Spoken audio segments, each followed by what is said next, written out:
All right, I just sent out the document for this meeting. Welcome to our providers update for October 21st.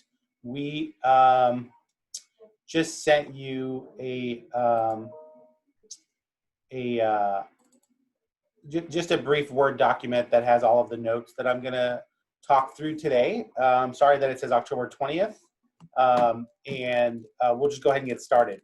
In terms of situational awareness, we did cross the 30,000 mark, and we are at 30,152 cases with 430 deaths currently registered. Hospitalized patients, we have 100, hovering in that low 100s range. So that number is going up, and we're watching that. In terms of the numbers in the ICUs, they're usually in the teens, sometimes as high as 24, but that's ticking up also. So something to definitely keep an eye on and message about that our numbers are trickling back up. In terms of where we are with our tiers, we are still currently in the red tier. However, our numbers are again reflecting that the case rate is going up. And I thought I had the actual tiers in here. Oh yeah, I do. So we're still in the red tier. Our positivity rate is 5.2%. That's slightly up from 5.1% last week. However, our equity metric went up from 7.4 to 7.9%, and our case rate went up to 7.3 whenever it was adjusted for the amount of testing that were being done. So the takeaways are we are kind of just skirting the edge of the purple tier, and we're very concerned that we may be entering back into the purple tier, which would be a more restrictive tier. That's going to have the most implications for all of the businesses and other activities, because that will shut down all indoor activities of that type until we get back into red tier. There's going to be a lot of I think heartbreak and defiance and indignation if that ends up coming to pass. So we're trying to ask people to be really good stewards of all of the resources that we have available, to get people tested, to stay home if they're sick, and to definitely use a mask. And all of those items need to be done in conjunction to just help protect our county and really drive the case rates down. You know, we're optimistic. I mean, San Francisco, as dense of a population as they have in the city, they're actually all the way into the yellow tier, which is the least restricted tier. And so we know that within California, people can achieve these outcomes. We're just hoping that we are able to be that successful. We're right now in the red. We may go back into purple. If we do, we'll have to start over again and then go back into red, then orange, then yellow. And that's kind of how that tiered system works. We've also been talking a lot with our partners about the equity metric. The equity metric is looking at just the lowest quartile, the lowest quarter of our population, which is about 250,000 people out of 1 million. And that lowest quarter of our population is the most vulnerable. They're really the ones that are at highest risk of hospitalization and death. And that's just because they happen to be, you know, typically unable to shelter in place and work from home. They may be essential workers. They may have some housing and transportation issues, which really preclude them from having as much space whenever someone in their orbit is infected. So we're trying to support that population as much as we can. In fact, we're required to because of the health equity metric. But even before that metric was introduced, we were very much leaning into supporting that population just with the testing, the contact tracing, the work that we're doing with our community-based organizations, the educational messaging that we've been providing. More needs to be done. Definitely more needs to be done. And we're open to ideas. If you do work with that population that are kind of in the lower socioeconomic strata, and have ideas about how we can reach out to folks and give them good messages about how to prevent infection, or what to do after they get an infection, how to protect their families and how to recover quickly, then we definitely want to hear from you. We're trying to really listen to our partners and really make sure that we have a strategy in place that's responsive to the needs of the population. And that will ultimately succeed because it's organically developed in collaboration with the people that we're trying to serve. Just going through some of the guidances. I shared some of these last week, but it seems to be even more important to share that, you know, Halloween is coming up, the Dia de los Muertos celebration is coming up, and we know that people are trying to enjoy the good weather and perhaps planning gatherings.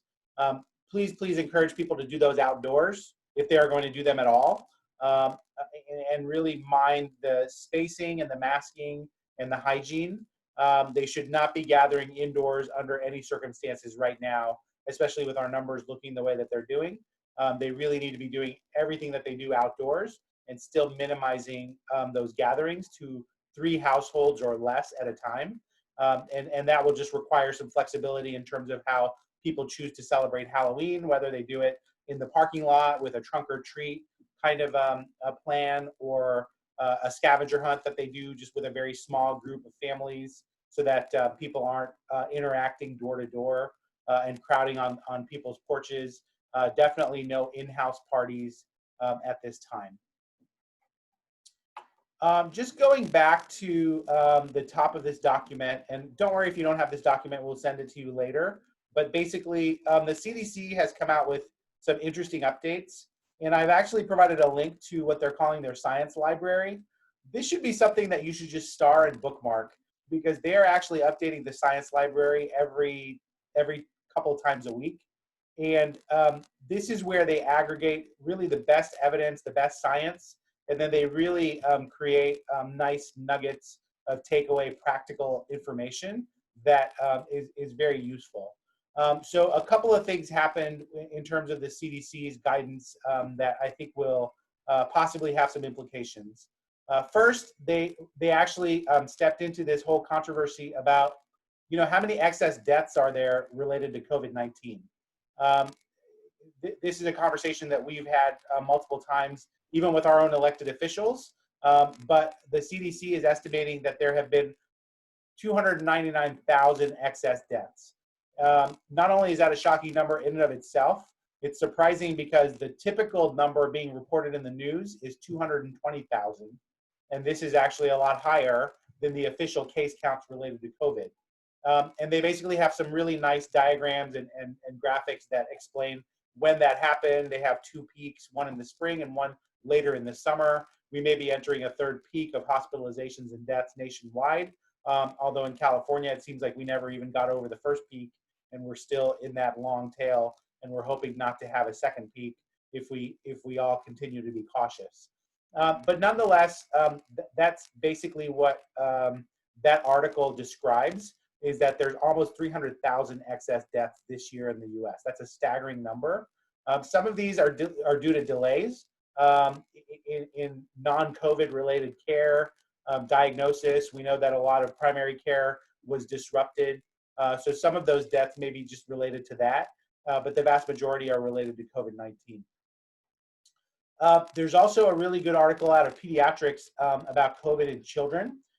And really, I think the initial conventional wisdom was that children neither get COVID or transmit it at rates that are comparable to adults. And that wisdom has been refined to actually the contrary finding, which is that children do get infected, they do transmit it. The secondary infection rate is similar. So if you have a household contact, you have about a 30% chance of getting coronavirus, all other things being equal, whether you're an adult or a child, and vice versa. A child-to-adult transmission occurs in about 20% of people, and child-to-child transmission occurs in about 17% of cases. The only thing that's a little bit different is that secondarily infected children have fewer and less severe symptoms than adults. And that may be why that initial observation that children were relatively spared. It may just be that children just have less severe symptoms, and they definitely have less rates of hospitalization. than older adults and just even middle-aged adults. But there's a nice study in pediatrics that just came out, which has all of that information and more. You've probably also heard about chronic COVID. So this is a little scary.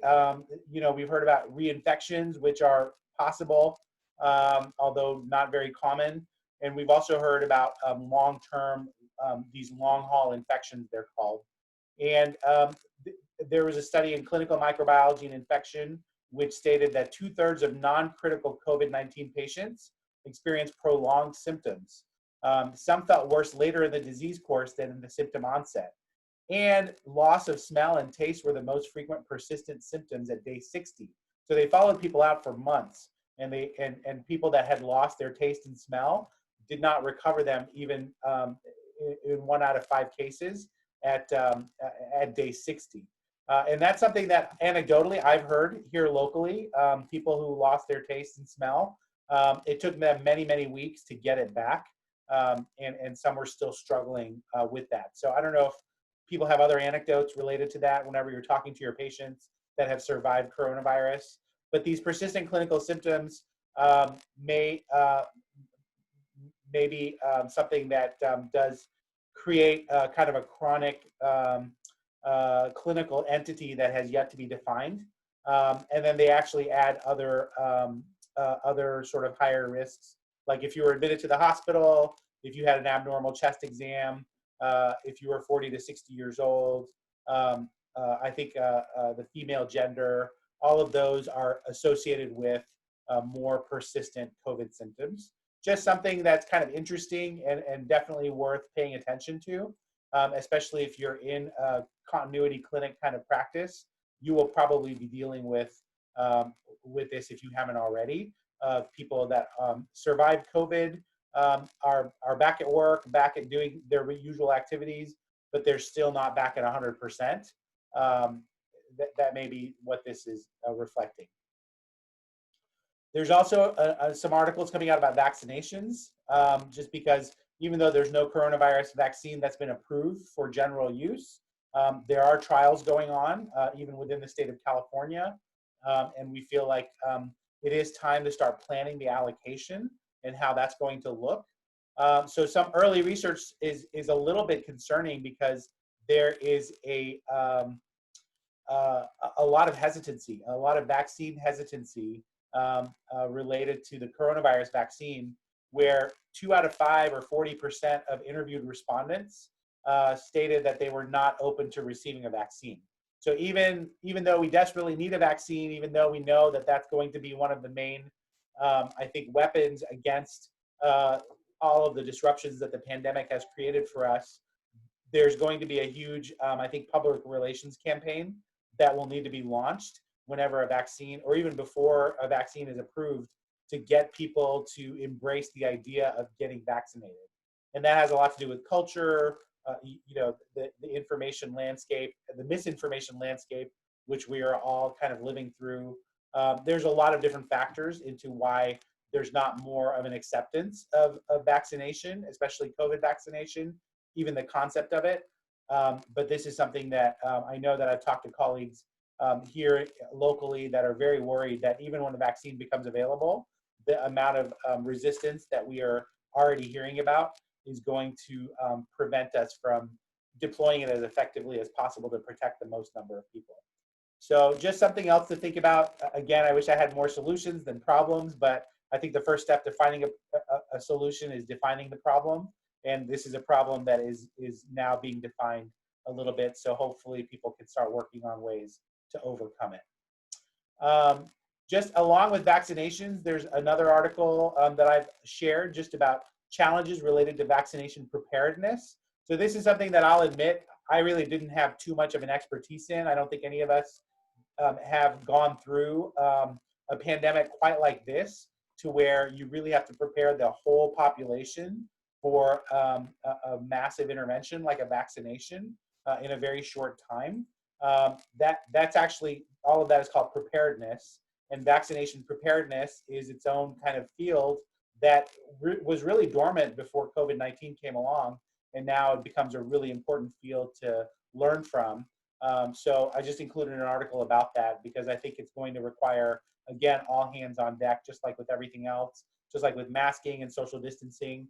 We really can't do it alone. We have to have a lot of collaboration and cooperation and buy-in from the general public in order to be successful. So I think it behooves all of us to know more about preparedness and know how to meet those challenges. Lastly, there was a case report. This is now the 4th case report in the whole world of intussusception. The reason I'm bringing this up is because this is just such an interesting, although not completely surprising, complication of coronavirus. We know that other viral illnesses can cause this, where you have lymphadenopathy in the intestinal tract, and that can actually be a lead point for intussusception. So they're describing a 9-month-old who had all of the symptoms of URI and then was sent home because they looked pretty good, and then came back with nausea, vomiting. It looked like a small bowel obstruction, and it was actually diagnosed to be intussusception.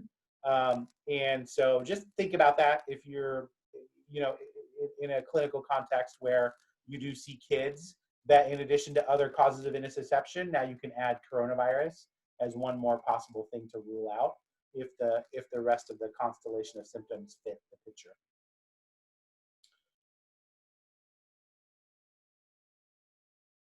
Okay, I'm going to skip over the CDPH updates because I think I just shared all of them. And then just talk one more time about antigen testing. We did release an advisory just about how to report antigen testing. So for those of you who are doing antigen testing or thinking about doing it, please read through this advisory. This is a kind of a quagmire that we can hopefully avoid if everyone gets on the same page about how to report these antigen tests. We know that they're very attractive.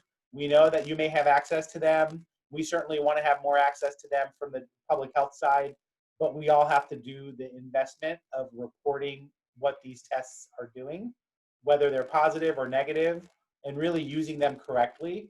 And we're hoping that that advisory really walks everyone through what it's going to take to use those antigen tests correctly. That reminds me of the next point, which is that we are still working through the allocation of the Binax antigen cards.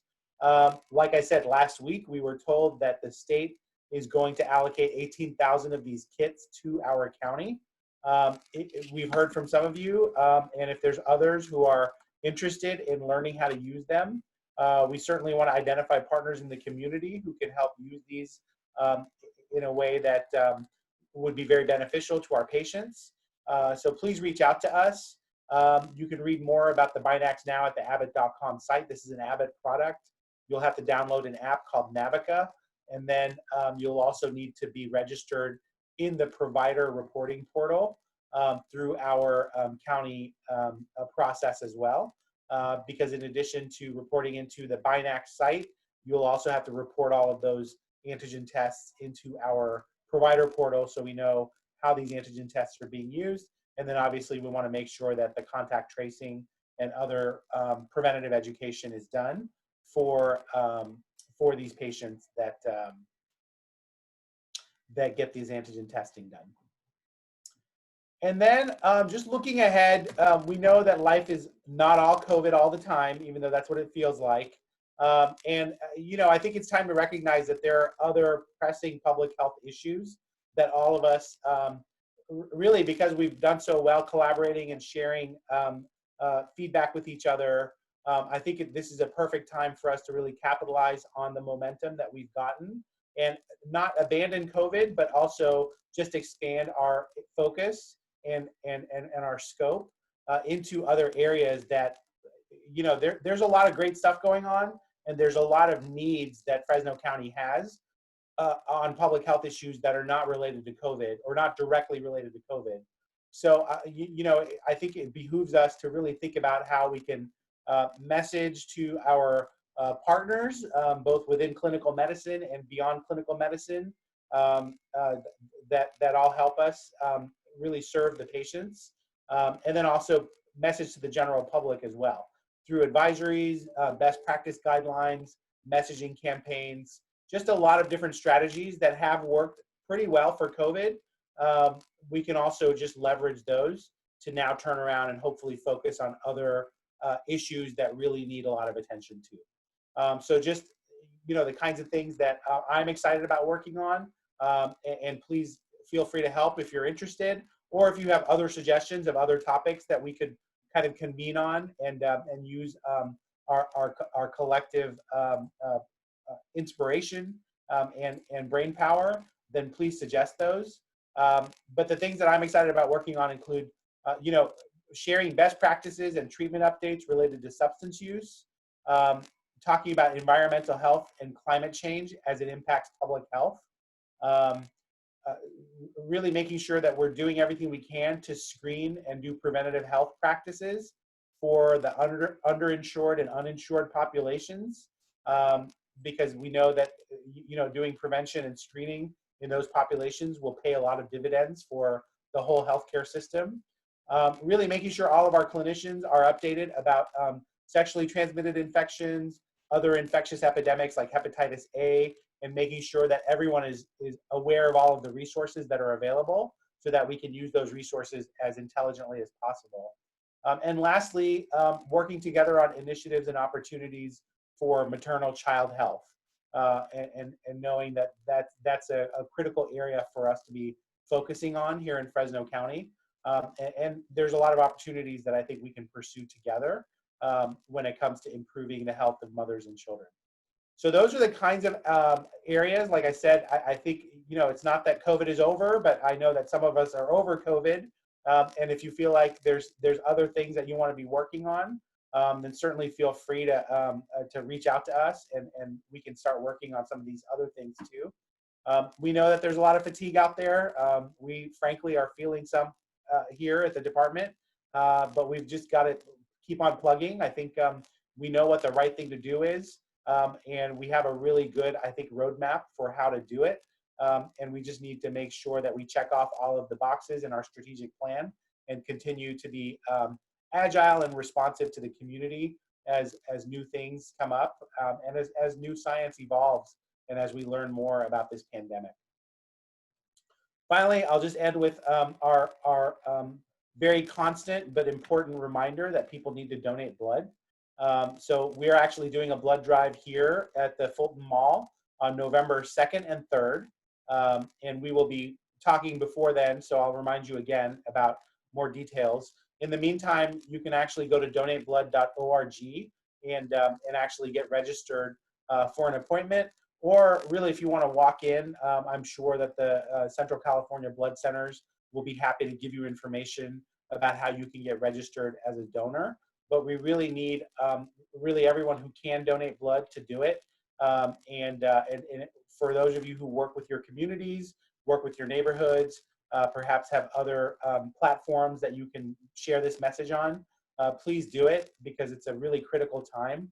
The blood supply is really, really challenged right now here in the Central Valley. And the demand is not letting up, and we need everyone to be donating blood who can be potentially a donor.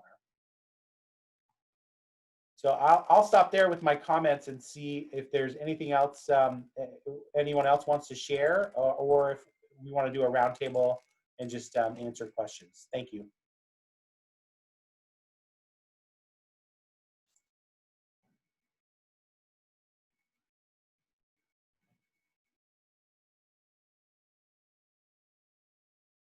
Okay, some good questions are coming up in the chat, so thank you.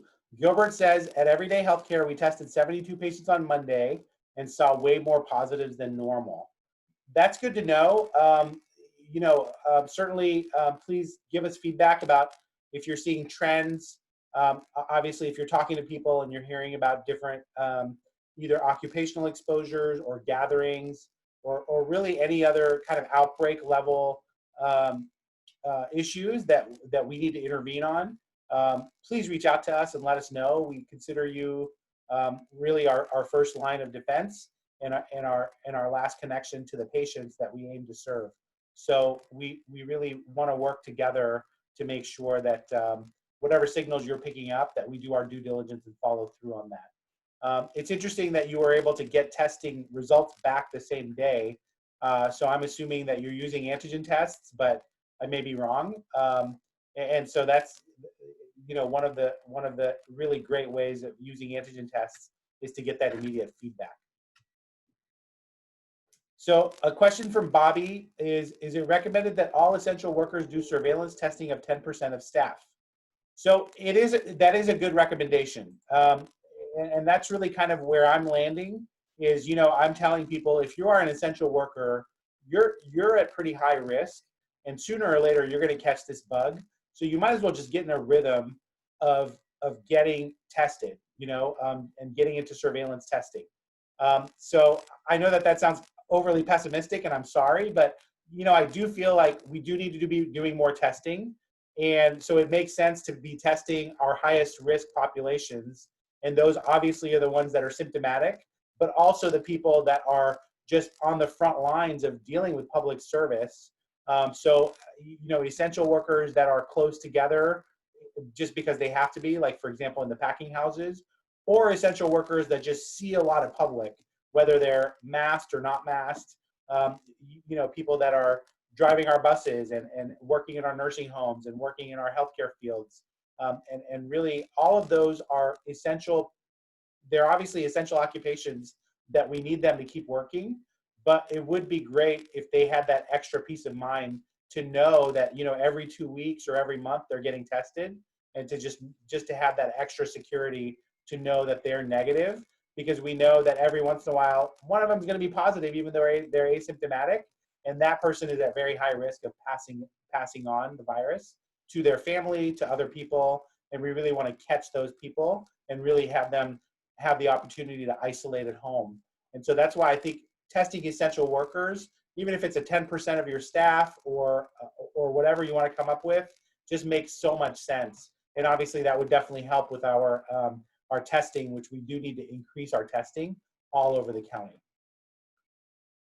Next question, is the fairground still testing? So I believe the Big Fresno Fair ended on Sunday. And in fact, I got myself tested on Sunday just because I wanted to have the experience. And I have to give a shout out to the UCSF Fresno team who did a fantastic job with that whole testing paradigm. They really just took ownership and were able to get a lot of testing done every single day of the Big Fresno Fair. In fact, they're doing testing just down the street here in downtown Fresno today.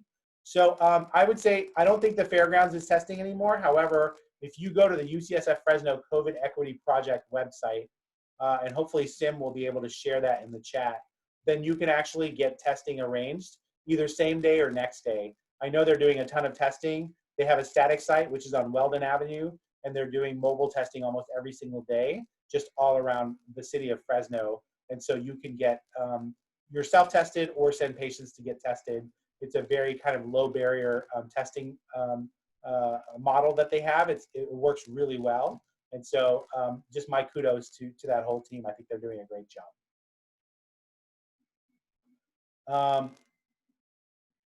And then it says, our center does not COVID test. We refer it out. Do we report the results? Actually, if you're not doing COVID testing, you don't have to report those results. It's actually the person, the clinician who's doing the COVID testing and the lab that's running those specimens. Those are the people that are responsible for reporting the results. Obviously, if you have a relationship with that patient and you want to follow up with them, then we would be thrilled for you to be doing that. Otherwise, whoever's doing the swabbing and testing, like for example, the UCSF Fresno COVID Equity Project, they're going to be contacting every patient that they test and giving them their results. And that's basically what they're planning to do. And here's the website for the COVID Equity Project. Sim is putting that in the chat. It's just fresno.ucsf.edu/CEP. And you can go there if you want to arrange testing for yourself or for your patients or loved ones. They really have a nice online registration. It's like I said, extremely well done.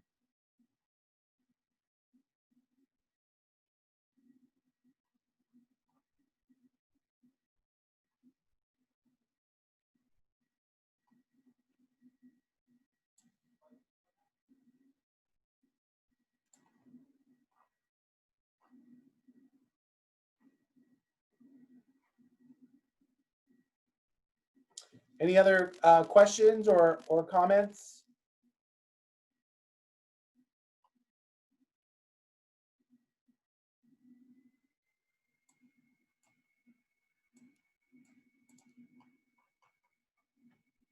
All right. Well, I hope everyone got a chance to see this document. If not, then we will send you a version of it just right after we adjourn. And we hope we can talk to you next week and give you more updates. In the meantime, definitely reach out to us if we can help you with anything, or if you have any questions, or especially if you have any suggestions about the issues and topics that we covered today. Thank you so much. Thank Really you. appreciate your time. Thank you.